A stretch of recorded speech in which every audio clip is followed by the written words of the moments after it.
Letters from the Lighthouse, Chapter 25. United, we are stronger. Suki told us what had happened to Dad. Once or twice, I almost asked her to stop, but I had to know, we all had to know, how he died. Otherwise we'd be stuck wondering forever. Dad had been flying back to England not far from the French coast when his plane got hit by enemy gunfire. It tore a huge hole in the tail of his plane, killing his gunner and two other crew members outright. Rapidly losing height, the damaged aircraft was heading straight for the town of Tollavast. Monsieur Bonnet, who Suki said was an old man who kept chickens, saw it happen before his very eyes. How Dad managed to keep the plane up as it flew over the houses, before coming down with a thump in Monsieur Bonnet's orchard.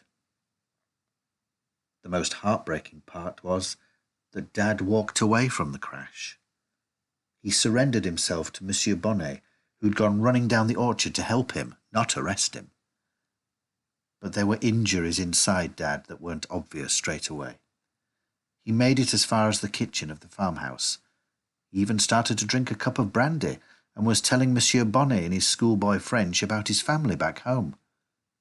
For good luck, Dad always carried a photo of us in his shirt pocket before he flew, and he got it out to show Monsieur Bonnet. It was taken a couple of years when we'd gone to Brighton on a day trip, and me and Cliff were eating ice creams, and Mum's got her eyes shut. Suki's the only one of us who looks normal on the picture. Putting down his cup, Dad said that he had a headache. He died right there in the chair. Not wanting the Nazis to take Dad's body, Monsieur Bonnet buried him in a quiet spot in his orchard. He reported the crash plane to the authorities and said that all on board were killed, even handing over Dad's identity tags to cover himself. The photo he kept, in the hope that one day he'd be able to trace the pilot's family. When a few months later he heard rumours of an Englishwoman helping Jews escape across the Channel, Monsieur Bonnet tracked Suki down to carry a message back to England. He recognised her as soon as he saw her. Hearing his story and seeing the photo, Suki knew without doubt who the pilot was, buried in this old man's orchard, in a sunny spot under an apple tree. After Suki had finished talking, I sat staring into space, not crying, but aware of an ache deep inside my chest. I thought to myself, this pain is my heart breaking. I don't know how long I sat there, but at some point the pain began to ease. I was able to feel something else, a sort of gladness, I suppose, that Dad died gently and quietly in a kind old man's kitchen. And in a way, we were with him at the end. At least our photo was. It was late morning by now. Word of Suki's arrival had reached Queenie and Miss Carter, who were in the kitchen with Mrs. Henderson, the sounds and smells of breakfast drifting down the hall. Outside, the sun was shining. It was shaping up to be a beautiful March day. One wall of Mrs. Henderson's sitting room was almost entirely made up of windows that looked out over fields where her goats grazed. It made a pleasant change from gazing out to sea. "Look," Cliff said, pointing to a clump of trees that grew close to the house. "They've got buds on. That means spring's coming, doesn't it?" "Ephraim says spring always comes early in Devon," I replied. At the mention of his name, I could have sworn I saw Suki blush. "Monsieur Bonnet says you're welcome to visit Dad's grave when it's safe to do so," she said, taking Mum's hand. "Honestly, Mum, it's a gorgeous spot. I think you'll love it." Mum frowned at their entwined fingers like she was about to disagree. Maybe it was all this talk of buds and daffodils, but when she looked up, she was smiling. "I'd like that, darling. I think we all would." We ate the sort of breakfast fit for soldiers after battle. There was porridge with cream and honey, eggs, toast, bacon for those who wanted it. On finally seeing Suki in daylight, Miss Carter was at first too embarrassed to eat. "I'm so sorry," she kept saying, going pink. "I don't know what I was thinking. It was unforgivable." You need new spectacles, Mrs. Henderson said helpfully. Getting the message wrong was one thing, but look, the girl's half her mother's age. No offence meant. Suki and Mum both laughed. Even when they had different hair, they did look confusingly similar. It was Suki whose smile dazzled, though, and I could see Miss Carter gazing at her, thinking her completely marvellous. I just hoped Ephraim, when he finally met Suki in person, would think the same. Queenie, meanwhile, was already arranging to bring in another refugee boat from France. She wouldn't be put off by the threat Mr. Spratt posed. That silly little man's the least of our worries. She shovelled food into her mouth as she talked. My sense is that Hitler's plans for the Jews are only just beginning. These next few months we're going to be busy. Whatever you decide, count me in, Suki said. There was a chorus of agreement around the table, and it really did help feeling part of those plans. It reminded me there was a future, and we'd all be involved in it. We weren't going to be beaten by hate. Though it wasn't quite that straightforward. When things had quietened down, Mr. Spratt sent the police back to Budmouth Point. Of everyone, only Queenie was charged for forgery of documents, then given a suspended sentence, which meant she didn't have to go to prison. This was especially good news because now Esther had got all her clocks working and they had to be wound every Sunday on the dot. Only Queenie herself could be trusted with this important job. Mum, looking stronger by the day, went back to London. She said she'd be all right with Gloria for company, and anyway, though it was time she returned to work.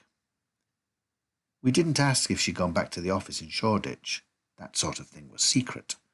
There was a war on, after all. Ephraim was a harder nut to crack. Seeing Suki in the flesh, he was convinced she was too good for him and retreated, hermit-like, further into his shell. Crikey, Cliff said, fancying himself an expert on romance suddenly. Why don't they just kiss and get it over with? It's not like in the movies, I told him. Though actually in the end it sort of was. Knowing Ephraim's weakness for dogs and messages in writing, Suki trained Pixie to carry a note to Ephraim, inviting him to the cinema on a date. And so they went to see a new film called Gone with the Wind, or something equally slushy, and came home so lovey-dovey I hardly knew where to look. After Queenie's arrest, the remaining refugees decided amongst themselves to do things properly. As Dr. Worth reminded us, they'd never planned to stay in Budmouth Point forever. They handed themselves into the authorities and were taken to an internment camp at Croyd on the North Devon coast. Someone said it had once been a holiday camp, and weren't they lucky, though I don't think they saw it that way. Esther didn't go with her father. As a kinder transport child, her papers were valid, and she stayed on at Queenie's so she could continue with school. One day in the Easter holidays, Esther and I caught the bus to visit Croyd. We carried with us bottles of goat's milk from Mrs. Henderson, who'd insisted we take something nice for our Jewish friends. It was a warm day, and the journey took forever, the roads twisting up over Dartmoor and plunging down the other side again. All the while, the goat's milk got lumpier and smellier. "It'll be cheese by the time we get there," Esther moaned. The camp certainly didn't look like a place you'd visit on holiday. Our friends weren't the only refugees there either.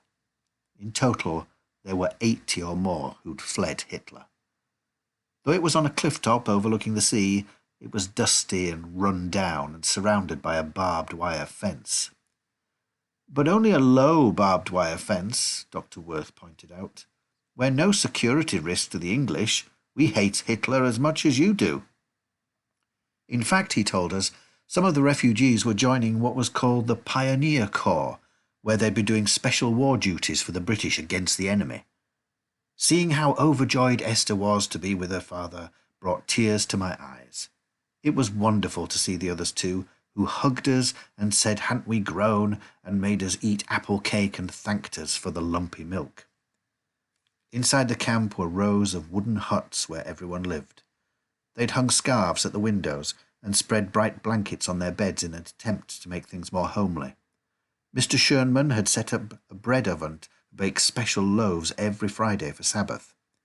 Fräulein Weber was teaching Hebrew, the newspaper writers running a newsletter of sorts.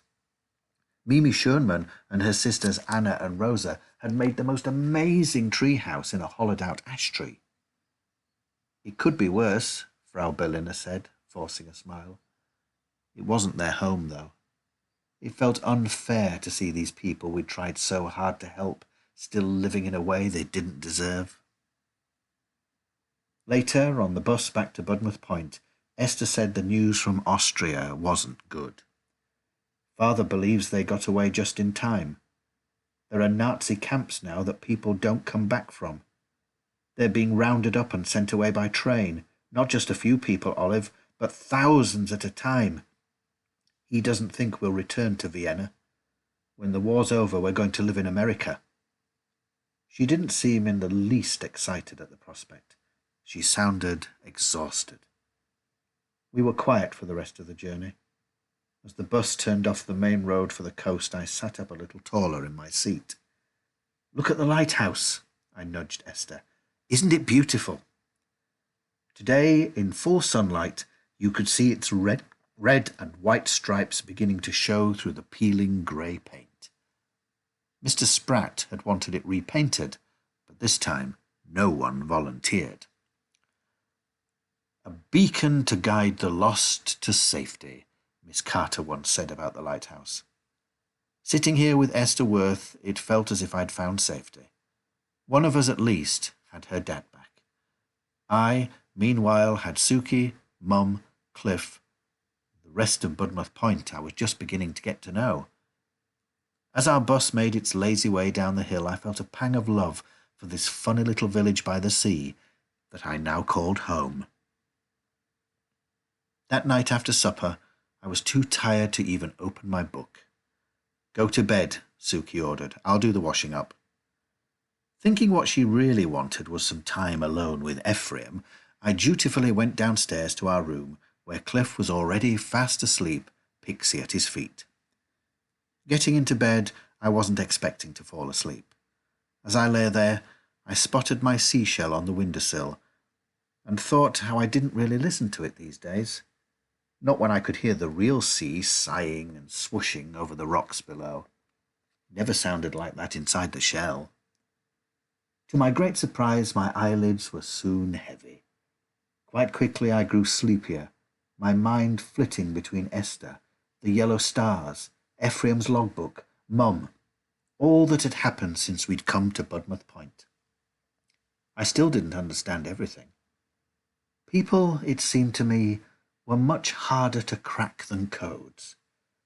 Yet it didn't matter where we came from, our language, our nationality, or our religion, as long as we all looked to the light. "Good night, Dad," I mumbled into my pillow. The sounds of the sea grew distant. I think I fell asleep then, picturing Dad at the bottom of my bed, elbows leaning on the frame.